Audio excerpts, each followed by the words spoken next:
Hello everyone. So previous video में मैंने आप सबसे क्वेश्चन किया था जिसका आंसर हम वीडियो के एंड में डिस्कस करेंगे, राइट।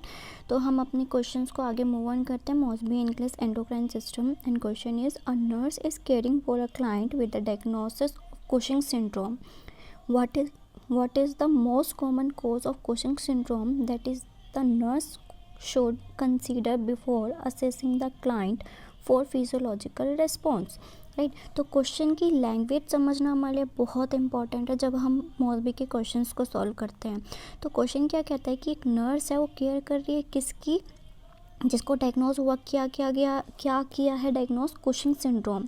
तो what is the most common cause of Cushing syndrome, तो इनमें से कौन सा मोस्ट कॉमन कोज होगा कुशिंग सिंड्रोम का जो नर्स कंसीडर करेगी क्लाइंट को फिजियोलॉजिकल रिस्पॉन्स को असेस करने से पहले। तो इनडायरेक्टली क्वेश्चन क्या पूछ रहा है, कुशिंग सिंड्रोम का most common cause, right, most common cause पूछ रहा है। तो कुशिंग सिंड्रोम सबसे पहले हमें पता होना चाहिए कि कुशिंग सिंड्रोम क्या होता है। कुशिंग सिंड्रोम में क्या होता है कि जो कोर्टिकल हार्मोन होता है उसका हाइपर सिक्रेशन हो जाता है। ठीक हाइपर सिक्रेशन होता है किसका कोर्टिकल हार्मोन का। कुशिंग सिंड्रोम में क्या होता है, हाइपर सिक्रेशन होता है, कोर्टिकल हार्मोन का हाइपर सिक्रेशन होता है, राइट। कोर्टिकल हार्मोन का हाइपर सिक्रेशन होता है और जब कोर्टिकल हार्मोन का हाई सिक्रेशन होता है तो हम कोर्टिकल हार्मोन के 3 फंक्शन होते हैं। एक तो ये ग्लूकोज को इंक्रीज़ करता है, दूसरा फंक्शन क्या होता है ये सोडियम को रिटेन करता है और पोटाशियम और कैल्शियम को एक्सक्रीट आउट करता है, राइट। ये 3 फंक्शन होता है। अब इसी के रिगार्डिंग साइन एंड सिम्टम्स आएंगे, राइट। तो सबसे अब हम एलिमिनेट करते हैं। तो मोस्ट कॉमन कोज क्या है, फर्स्ट ऑप्शन दे रखा है पिट्यूटरी हाइपोप्लेशिया। पिट्यूटरी हाइपोप्लेशिया में क्या होगा, अगर पिट्यूटरी हाइपोप्लेशिया होगा तो पिट्यूटरी हाइपोप्लेशिया की वजह से ये डिजीज़ कंडीशन अराइज होगी, सीमन्स डिजीज़ की कंडीशन अराइज होगी, हाइपोपिट्यूटरिज्म होगा, पेन हाइपोपिट्यूटरिज्म की कंडीशन होगी और क्लिनिकल मैनिफेस्टेशन सारे वो ही आएंगे जो एडिसन्स डिजीज़ के होंगे। यानी हाइपोसिक्रेशन होगा एडिनल ग्लैंड का, जितने भी हार्मोन सिक्रेट होते हैं एड्रेनल ग्लैंड से उन सबका हाइपोसिक्रेशन होगा। तो ये कॉर्टिकल हार्मोन की तो बात नहीं कर रहा है। कुशिंग सिंड्रोम में तो कॉर्टिकल हार्मोन का लेवल इंक्रीज हो जाता है, राइट। तो और ये बात कर रहा है पिट्यूटरी हाइपोप्लेशिया, ठीक। तो फिर ये ऑप्शन तो हम क्या कर देते हैं, एलिमिनेट कर देते हैं, राइट। ये ऑप्शन तो हमारा नहीं होगा, राइट। सो सेकेंड ऑप्शन को अभी हम होल्ड कर देते हैं, थर्ड ऑप्शन देखते हैं। थर्ड ऑप्शन कहता है डेप्रीवेशन ऑफ एड्रेनल कॉर्टिकोट्रॉफिक हार्मोन। तो कुशिंग सिंड्रोम में हमने अभी क्या बात करी, कुशिंग सिंड्रोम कब अराइज होता है, जब कोर्टिकल हार्मोन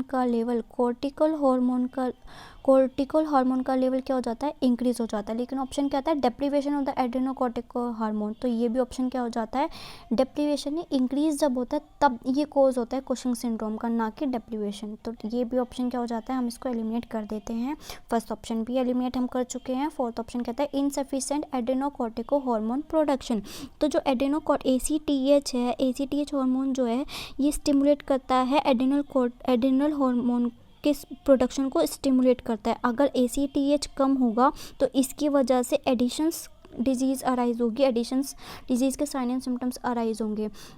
लेकिन ये बात कर रहा है कुशिंग सिंड्रोम की। कुशिंग सिंड्रोम में क्या हो जाता है, कोर्टिसोल का लेवल इंक्रीज हो जाता है, लेकिन ACTH कम होगा, इनसफिशिएंट होगा, तो जितने भी कोर्टिकल हार्मोन है वो उनका लेवल कम होगा, तो हमें तो कुशिंग सिंड्रोम की एडिशंस डिजीज़ अराइज होगी, ना कि कुशिंग सिंड्रोम। तो ये कोज है किसका, एडिशंस डिजीज़ का, ना कि कुशिंग सिंड्रोम का।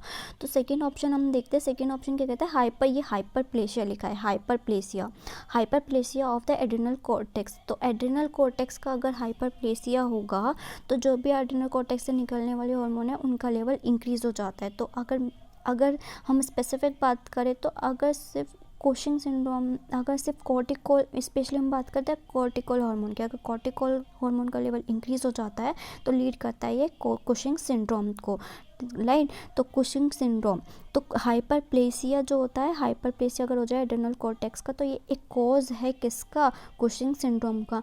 तो एक डिजीज़ होती है, एक होता है कुशिंग सिंड्रोम और एक होता है कुशिंग डिजीज़। तो अगर कोर्टिसोल का लेवल इंक्रीज हो, अगर कोर्टिसोल का लेवल इंक्रीज हो जाता है एड्रिनल कॉर्टेक्स की वजह से इंक्रीज होता है तो हम इसको बोलेंगे कुशिंग सिंड्रोम। लेकिन अगर पिट्यूटरी ग्लैंड की वजह से कोर्टिसोल का लेवल इंक्रीज होता है तो उसको बोलेंगे कुशिंग डिजीज बोलेंगे। तो ये हमें याद रखना है, राइट। तो नेक्स्ट क्वेश्चन है question number 348। A nurse is assessing a female client with Cushing syndrome. फिर से कुशिंग सिंड्रोम का क्वेश्चन आ गया है। तो विच clinical finding can the nurse expect to identify, select all that apply। तो क्वेश्चन पिछले क्वेश्चन में बात करी थी कि कॉमन कोज क्या है, मोस्ट कॉमन कोज क्या है कुशिंग सिंड्रोम का, जो कि क्या है hyperplasia of the adrenal cortex, right. तो अब ये बात कर रहा है क्लिनिकल फाइंडिंग की। तो इनमें से कौन सी क्लिनिकल फाइंडिंग होगी कुशिंग सिंड्रोम के regarding, right. Select all that apply, यानी एक से ज़्यादा ऑप्शन हमारे करेक्ट हैं, राइट। तो फर्स्ट ऑप्शन है हिरोसिटिज्म, सेकेंड ऑप्शन है मेनोरेजिया, थर्ड ऑप्शन है buffalo hump and fourth option है dependent oedema and fifth option है माइग्रेन हेडेक। तो क्या होगा इसका आंसर? एक तो इसका पहले हम देखते हैं जो कुशिंग सिंड्रोम में हमने क्या बात करी कि एड्रिनल कॉर्टेक्स के हार्मोन इंक्रीज हो जाते हैं। मेनली हम बात करते हैं कोर्टिसोल की। तो फर्स्ट है हीरोसिटिज्म में क्या होता है कि एक्सेसिव हेयरनेस आ जाती है, स्पेशली मेल पैटर्न में। जितने मेल्स को मतलब हेयर जो होते हैं, एक्सेसिव हेयर जो होते हैं वो वाली कंडीशन अराइज हो जाती है। लेकिन किसके अंदर वुमेन के अंदर, अगर वुमेन के अंदर एक्सेसिव हेयर डिस्ट्रीब्यूशन हो जाए लाइक अ मैन, तो उस कंडीशन को हम बोलते हैं क्या? हिरोसिटिज्म। और जो एड्रिनल कॉर्टेक्स होता है उससे एक हार्मोन रिलीज होता है, कौन सा हार्मोन? एंड्रोजन हार्मोन, जो कि सेक्स हार्मोन है, जो जिसकी वजह से अगर कुशिंग सिंड्रोम में एक्सेसिव सिक्रेशन होता है ना, तो एक्सेसिव सिक्रेशन होने की वजह से एंड्रोजन का भी एक्सेसिव सिक्रेशन यानी उस एंड्रोजन के एक्सेसिव सिक्रेशन की वजह से हिरोसिटिज्म की कंडीशन अराइज हो जाएगी फीमेल के अंदर। तो ये ऑप्शन हमारा करेक्ट है। तो ये ऑप्शन हमारा करेक्ट है।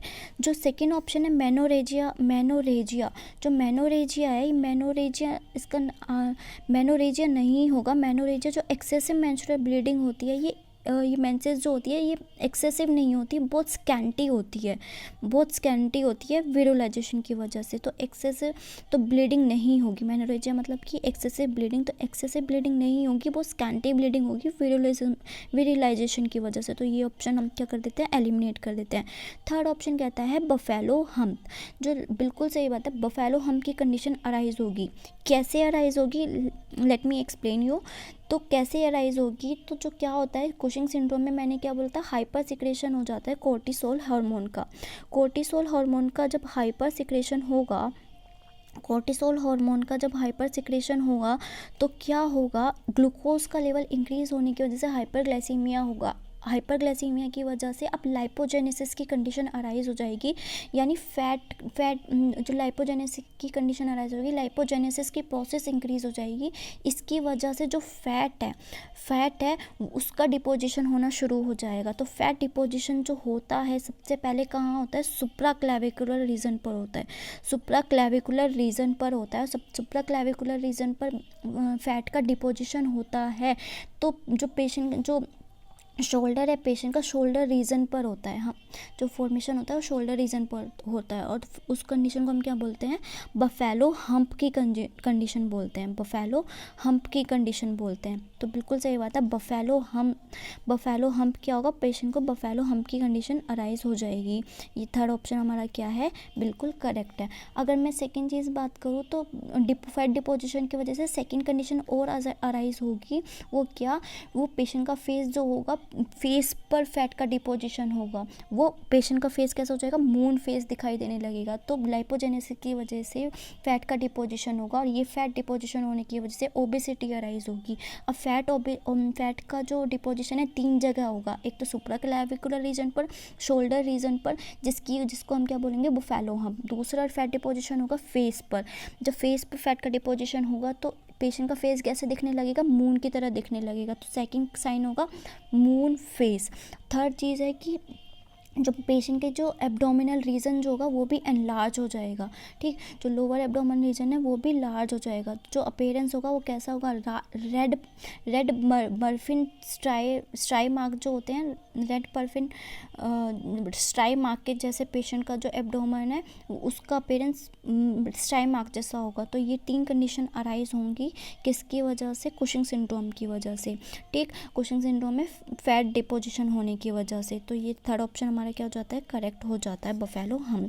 फोर्थ ऑप्शन कहता है dependent oedema. Dependent oedema, oedema तब तक नहीं होगा जब तक कि सीवियर हार्ट फेलियर की कंडीशन प्रेजेंट ना हो, तब तक एडिमा प्रेजेंट नहीं होगा। लेकिन इसमें अभी तक ऐसा कुशिंग सिंड्रोम में ऐसा कहीं नहीं कहा है कि हार्ट फेलियर हो चुका है। तो अभी ये क्वेश्चन क्या कर देते हैं, हम एलिमिनेट कर देते हैं। फिर ऑप्शन कहता है माइग्रेन हेडेक। तो हेडेक जो है इस सिंड्रोम से रिलेटेड नहीं है, इस सिंड्रोम में हेडेक की कंडीशन अराइज नहीं होती है। तो इस ऑप्शन के भी हम क्या कर देते हैं, एलिमिनेट कर देते हैं। तो right option is option 1 hirsutism and third option is buffalo hump. ये दोनों कंडीशन अराइज होंगे कुशिंग सिंड्रोम के अंदर। मैंने प्रीवियस वीडियो में आप लोगों से क्वेश्चन किया था जिसका आंसर मुझे आप लोग को कमेंट करके आंसर बताना था। तो only 1 person answered of this question and that was correct. That is जो केमिकल नेम होता है प्लांट फॉर्म ऑफ विटामिन के का, वो क्या होता है, फाइलोक्यूनिनोन। तो right option is option A. Right option is option A, phylloquinone. Right. Second question है जिसका आंसर आपको मुझे कमेंट करके आंसर बताना है। Right. Question says metaphase plate seen in which phase of the two metaphase plates seen in which phase of the cell cycle? First option is prophase 1, second option is anaphase second, C option is metaphase first, D option is metaphase second. सो इसका question का answer आप सबको मुझे comment करके बताना है और please ज़्यादा से ज़्यादा लोग पार्टिसिपेट करिएगा। So thank you for watching.